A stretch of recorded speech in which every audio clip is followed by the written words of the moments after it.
بالفيديو عمرو أديب بينهار على الهوا بعد عزل مرتضى منصور من منصبه كرئيس نادي الزمالك. هنشوف الكلام ده دلوقتي بالفيديو بالصوت وبالصورة. صلوا بقى كده على النبي وزيد النبي صلاة. ولو حضرتك لسه ما اشتركش في القناة اشترك في القناة، فعل زر الجرس، شير الفيديو وحطوا اللايك. جميل.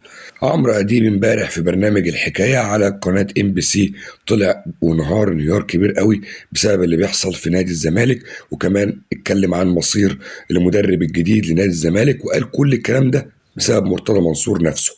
مرتضى منصور هو اللي وصل الزمالك لكده وخلى النادي بقى زي الخرابة. نادي الزمالك ما يستاهلش الكلام ده.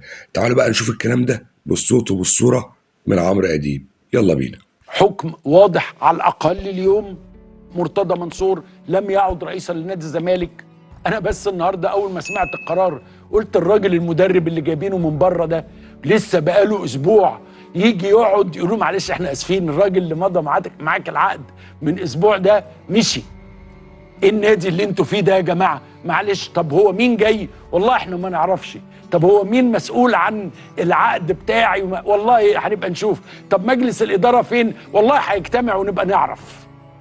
حط نفسك مكان اللعيبه. حاسه بايه النهارده؟ ده مش نادي، دي مدينه ملاهي. خلاص خرابه، خرابه فعلا. كل ده بسبب اداره، مش عايز اقول كلمه تقيله، انما بصراحة النادي ده اتبهدل.